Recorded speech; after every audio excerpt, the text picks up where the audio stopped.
নমস্কার।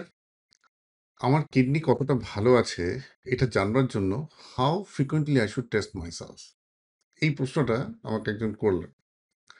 তো দেখুন, এই প্রশ্নটার উত্তর দিতে গিয়ে আমাকে ২-৩ টে বিষয় নিশ্চয়ই বলতে হয়। ধরা যাক একজন মানুষ সম্পূর্ণ সুস্থ রয়েছে। মানে তার অন্য কোনো সমস্যা নেই। তার কিডনি ফাংশন টেস্ট করা হলো। কিডনি ফাংশন টেস্ট মানে আমরা প্রধানত বুঝে থাকি যে ব্লাডের ইউরিয়া, ক্রিয়াটিনিন, ইউরিনের একটা রুটিন টেস্ট যেটাকে বলে ইউরিন আরই, আর ইউরিনের সাথে কোনো অ্যালবুমিন লিক হচ্ছে কিনা সেটা বোঝার জন্য অ্যালবুমিন ক্রিয়াটিনিন রেশিও বা এসিআর, আর একটা কিডনির আল্ট্রাসাউন্ড। এটা হচ্ছে প্রাথমিক, খুব ন্যূনতম কিডনি সুস্থ আছে কিনা বোঝবার স্ক্রিনিং টেস্ট। এই টেস্টটা করে দেখা গেল একজনের আল্ট্রাসাউন্ড সম্পূর্ণ সুস্থ, তার ইউরিন রুটিন টেস্টে কোনো রকম অ্যাবনর্মালিটি নেই, ACR absolutely normal, urea creatine একদম নর্মাল।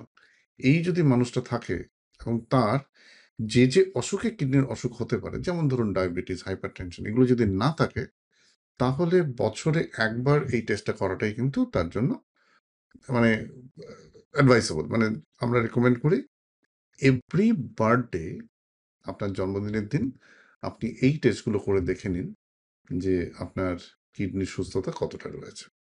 আবারও রিপিট করছি, একটা আল্ট্রাসাউন্ড টু আন্ডারস্ট্যান্ড যে কিডনি স্ট্রাকচার কেমন রয়েছে, ব্লাডের ইউরিয়া অ্যান্ড ক্রিয়াটিনিন অ্যান্ড ইউরিনের একটা রুটিন টেস্ট অ্যান্ড এসিআর।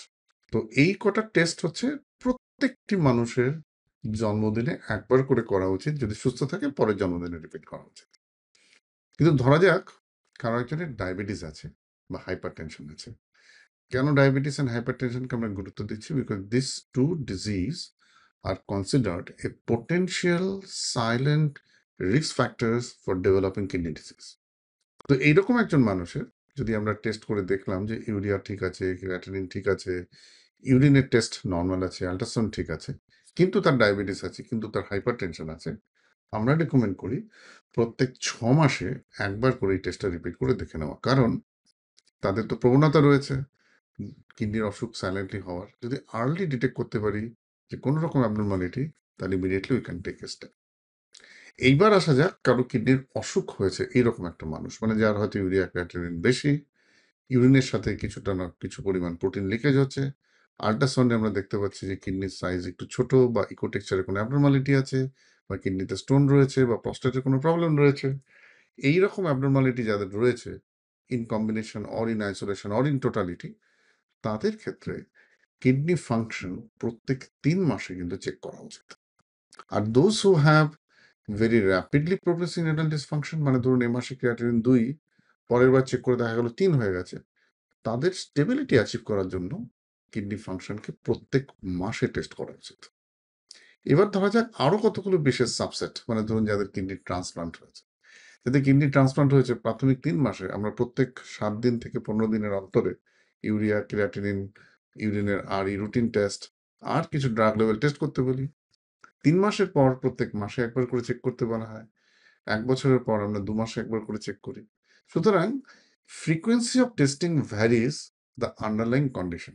তবে খুব সহজভাবে যারা আজকের এই ভিডিওটা দেখছেন তাদের যদি মনে রাখতে হয়, একজন সুস্থ পূর্ণবয়স্ক প্রাপ্তবয়স্ক মানুষ বা প্রাপ্তবয়স্ক পুরুষ বা মহিলা যার ডায়াবেটিস নেই, হাইপারটেনশন নেই, কোনো রকম আগেকার কোনো কিডনির অসুখ নেই, এরকম যদি কন্ডিশন হয়, তাহলে তার প্রত্যেক বছর প্রত্যেক জন্মদিনে কিডনি ফাংশন টেস্ট করা উচিত। Even it comes normal every year, তাও এটা প্রত্যেক বছর করা উচিত।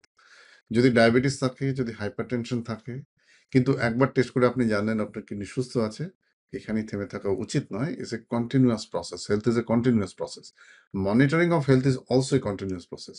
এইরকম কন্ডিশনে এভরি 6 মান্থস আপনার কিন্তু কিডনি ফাংশন চেক করা উচিত। কিডনি ফাংশন মানে আমি বলতে চাইছি রক্তের ইউরিয়া, ক্রিয়াটিনিন, ইউরিনের রুটিন এসিআর আর একটা আল্ট্রাসাউন্ড।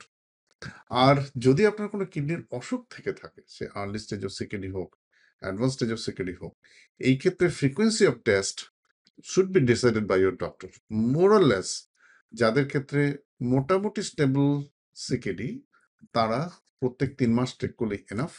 কিন্তু যাদের ক্ষেত্রে ক্রিয়াটিনিনের মাত্রা তারতম্য হচ্ছে, তাদের প্রত্যেক মাসে টেস্ট করা উচিত।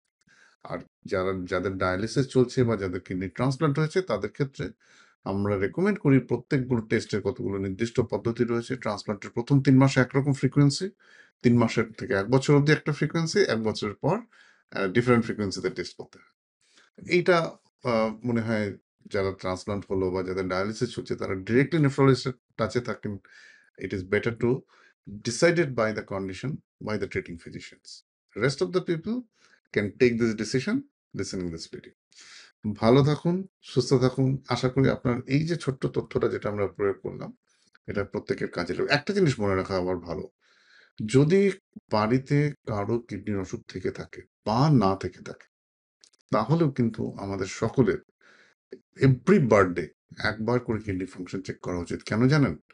কারণ বহু ক্ষেত্রে শতকরা ৯০% ক্ষেত্রে কিডনির অসুখ প্রাথমিক স্টেজগুলোতে কমপ্লিটলি সাইলেন্ট থাকে। আর এই প্রাথমিক স্টেজটাই হচ্ছে এমন একটা সময় যখন এই অসুখটাকে ডিটেক্ট করলে আমরা ঠিক ইন্টারভেনশন করে একে কমপ্লিটলি সারিয়ে দিতে পারি। খুব অ্যাডভান্সড হয়ে গেলে ব্যাপারটা খুব ফ্রাস্ট্রেটিং। খুব চেষ্টা করেও প্রচুর খরচ করে প্রচুর চিকিৎসকের সাহায্য, আরো অনেক প্যারামেডিক্যাল স্টাফ সাহায্য, নিউট্রিশনিস্ট, লাইফস্টাইল কাউন্সিলর সবকিছু নিয়েও যেন সম্পূর্ণ সুস্থতা অ্যাচিভ করতে খুব বেগ পেতে হয়। সেই কারণে আমরা যদি আর্লি ডায়াগনোসিস করতে পারি কিডনির অসুখকে, আমরা হয়তো খুব দ্রুততার সঙ্গে কিডনির স্বাস্থ্যকে পুনরায় ফিরিয়ে নিয়ে আসতে পারি। এই কারণেই দরকার ইন্টেনসিভ স্ক্রিনিং। আবারও রিপিট করছি, every birthday never forget to check your kidney function. I think এই মেসেজটা যদি আমরা সবাই মেনটেন করতে পারি, আমরা হয়তো বহু অংশে আমাদের সমাজ থেকে কিডনির অসুখকে মুছে ফেলতে পারব। ভালো থাকুন, সুস্থ থাকুন। যদি কোনো প্রশ্ন থেকে থাকে আমাদের এই ভিডিওর নিচে যে লিঙ্কটা দেওয়া রয়েছে সেখানে আপনার প্রশ্নটা লিখুন। I love to answer your queries. আর please don't forget to join doctor Pratim's academy, যেখানে কিডনি স্বাস্থ্য সংক্রান্ত নানানবিধ বিষয়ে আমরা রেগুলার নিয়মিত আলোচনা করে থাকি, যেটা যে কোনো সুস্থ মানুষের সুস্থ থাকার জন্য বা কিডনি রোগীদের সুস্থ থাকার জন্য অপূর্ব একটা পাথেয় হয়ে উঠতে পারে। নমস্কার।